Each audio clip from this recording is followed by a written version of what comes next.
I haven't used yours yet, but I'm sure it's great.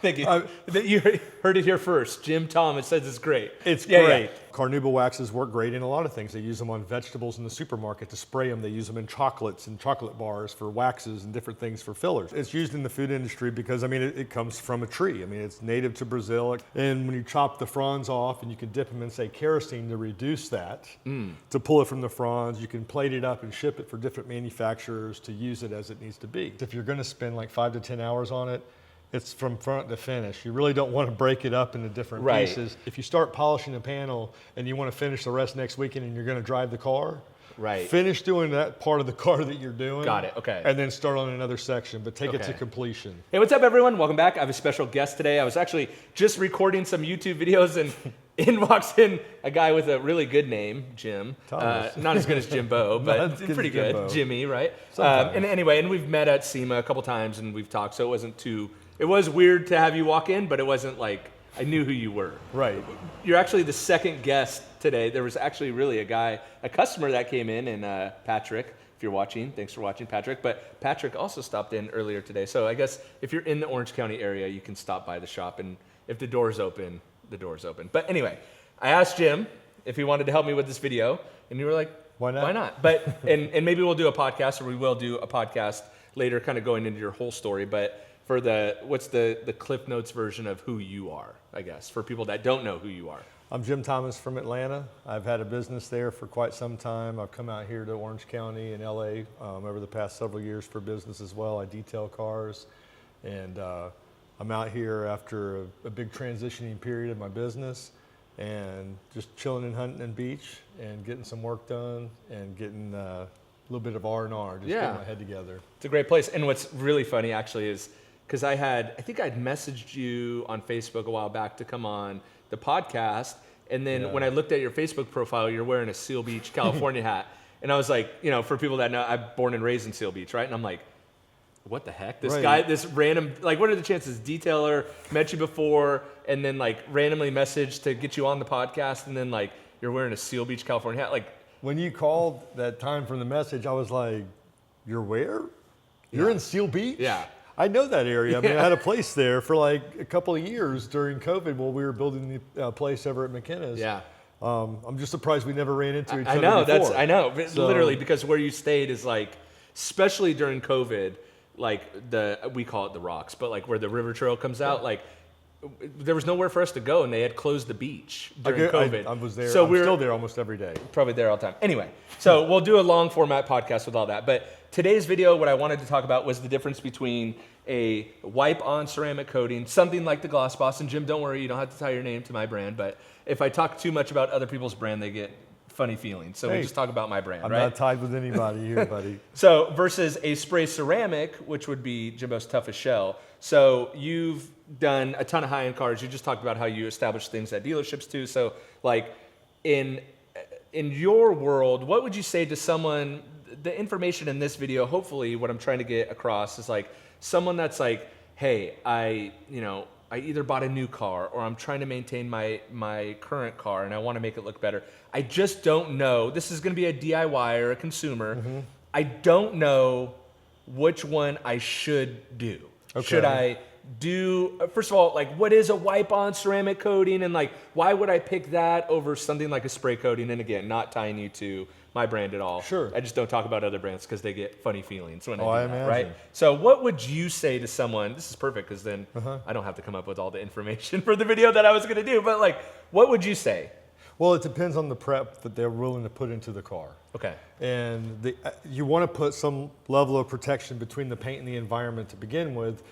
The best thing to do is using a ceramic spray because anybody can do that. It's very cost effective and it's relatively simple to apply. Okay. So if you have a brand new car, the best thing to do is get a bottle of something that's under $100. Okay.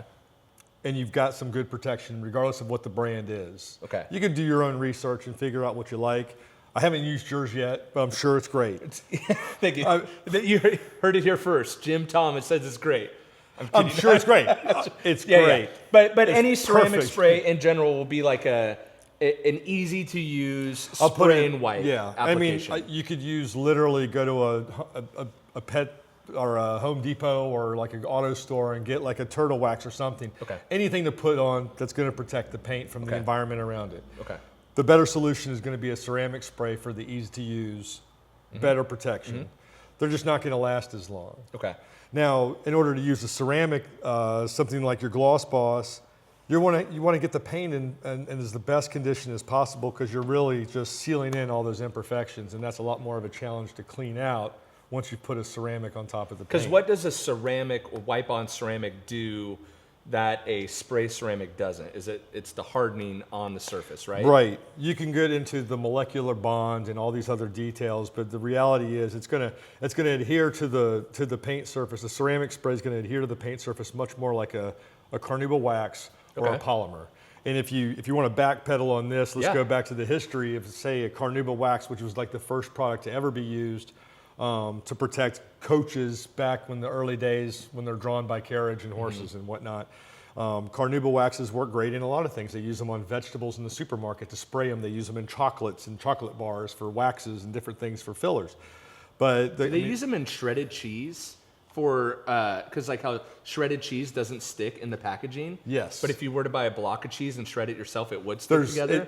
Likely, maybe? I'm sure. Okay. I mean, it's used in the food industry because, I mean, it comes from a tree. I mean, it's native to Brazil. It comes from, if I'm not mistaken, someone might correct me, the Copernicia cerifera. It's a palm tree that's native to Brazil. Take your word I on believe it's like the northwestern portion of Brazil that it actually emits the wax, the residue, the carnauba. Okay. And when you chop the fronds off, and you can dip them in, say, kerosene to reduce that, to pull it from the fronds, you can plate it up and ship it for different manufacturers to use it as it needs to be. Wow.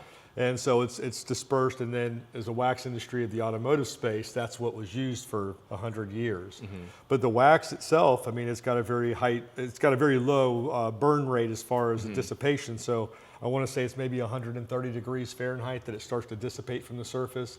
There's a wind shear if you're driving fast, or if you're in an aircraft that's got a lot, resistance. Yeah, so it's in the air. breaking down easily. In fact, not to cut you off and not to go on another tangent, what I'm famous for, but when I worked at a blender, I never knew how they got carnauba wax into a can. And what I found out is they just take it and they heat it up. And then they pour it out of this like hot gun into all these individual cases. And then as it kind of, not cures, but as it comes back to room temperature, it hardens in the can.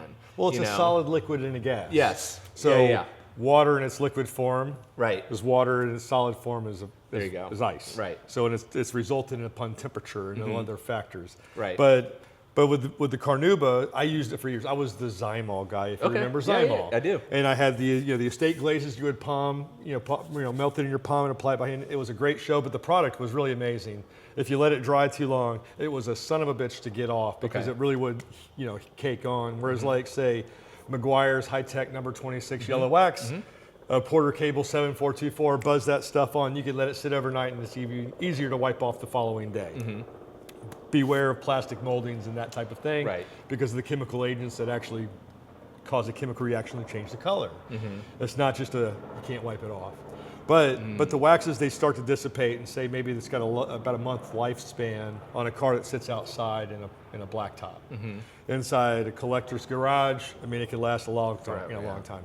Now you got polymer sealants, as I understand them. They probably dissipate, say, about 180 to 220 degrees, and it's a synthetic wax. Right, because then you start mixing in synthetic. I was just going to say that you start mixing in synthetic materials with a natural material, right? Right. And so when the ceramics came around, and mind you, back in the late 80s, I was working with what I thought was Teflon, PTFE, by DuPont. And I didn't understand that you really had to cook it, bake it into a surface for it to work in a frying pan. It wasn't just a wipe-on application. Got it. So when I fast forward to, say, 2010, and you start hearing about crystal lacquer and crystals, this and that, these different ceramics, it was interesting to me, but I thought it was a bunch of crap, because it's probably just another buzzword from Teflon. Oh. But when I started the research, I started to look at the flash point of these products. I mean, and they're like 1,200 degrees and up. Right. And you're like, wow, that's pretty incredible. How is that going to adhere to a car's paint, and what's going to happen in those regards? Or if you put it over the new cell of, like, say, a King Air, where it heats up so tremendously and throws a lot of soot out, it's going to withstand against that type of thing, where none of the other products ever would. Right. So to put it on a car surface, regardless of the brand, the chemistry is mostly the same. It's doctored one way or the other, this one, one direction or another. They're all performing the same function, and that's protection. Some are different to wipe off. Some do different things depending on water, temperature, climate, humidity, all these different things that play a factor. But once you put it on and it is cured on, then everything that's underneath it is in it. Got it. So this product to spray on is a lot easier to polish through it to fix the imperfections if you want to do that later. Okay. Whereas if you're able to do it yourself and polish it to a degree that you're satisfied with the paint, then it's a great product to do as well. Got it. And it doesn't require a lot of skill set, honestly, Right. to do it. The technology's Especially the improved gloss boss, because the technology's gotten so good. It's like Patrick, who picked up some gloss boss today, he's coating his own car, right? And so he asked for a couple tips and tricks, but it's really easy to apply. But it seems like more time up front, maybe, with the wipe on, less time up front, but then less durability. Yeah, new car, less than 30 minutes. Yeah. That's clean car. Yep. Like really 5 to 10 minutes. Yeah. New car polishing paint, I mean, for a DIY guy, if they spent 3 hours polishing the paint, I'd be astonished if they didn't spend 10. Okay. A professional, if they say they spent 10 hours polishing a new car, I'd be surprised if they didn't really spend 3. Got it.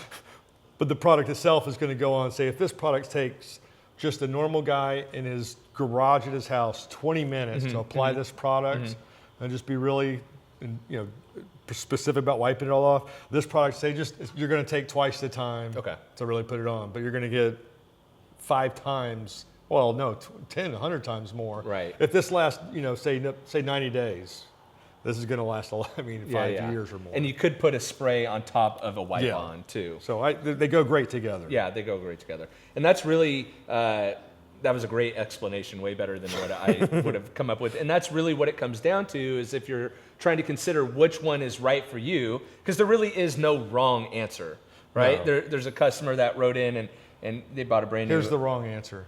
Nothing. No. The wrong answer is, listen, if you put 10 layers of this on my car, you're going to have 5,000 years of protection. Got it. Okay. You can pour, lighter fluid on it, set it on fire. You can throw you can hit it with a lighter. Yeah. It doesn't even prevent against rock chips, right? Right. That's a lot of people think a wipe-on coating will prevent against rock chips, which it does not. Well, all right. Sure, I know I've seen some pretty amazing things, and I've told customers this. I have seen cars that we've coated getting a little fender bender, and I'm amazed the paint, it was just dented in, but it didn't gouge through. Right. Okay. So honestly, there is a slipperiness to it that it does kind of like help not. It's like not having a lotion on your hands and falling on your knuckles when it's cold outside. Okay. You can either break the skin if your hands are moisturized or not. Gotcha. So, but it doesn't protect like the way people may say, like, oh, no. It's not going to prevent against a knife cut. No. Right. Got it.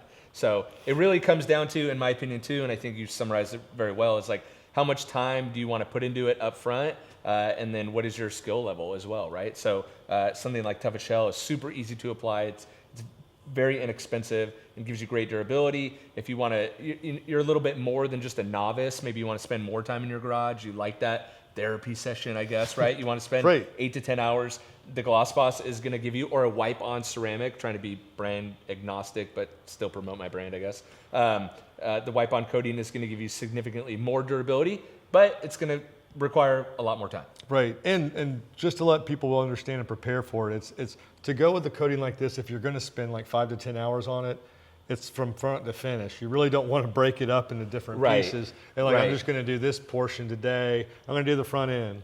You could do that, but if you start polishing a panel and you want to finish the rest next weekend and you're going to drive the car, finish doing that part of the car that you're doing. Got it. Okay. And then start on another section, but take it to completion. At least one panel at a time. Right. Okay. Right. Got it. Which that's actually a good hack too. Of like, it is kind of overwhelming to do a whole car at once. Yeah. Like maybe just start with one panel. And it's funny because I've worked with a lot of these enthusiasts, BMW club guys, man. They all want to do it themselves. They all enrich themselves with a lot of knowledge videos and a lot of really good people online that they're learning from.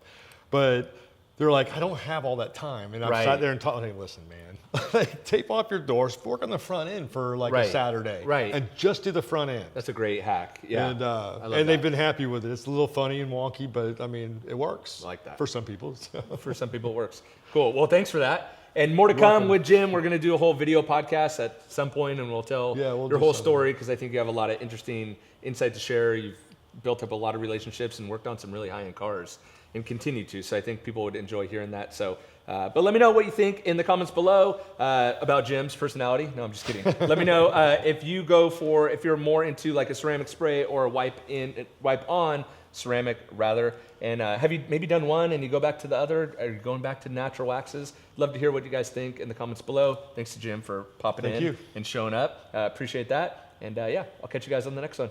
See ya. Take care.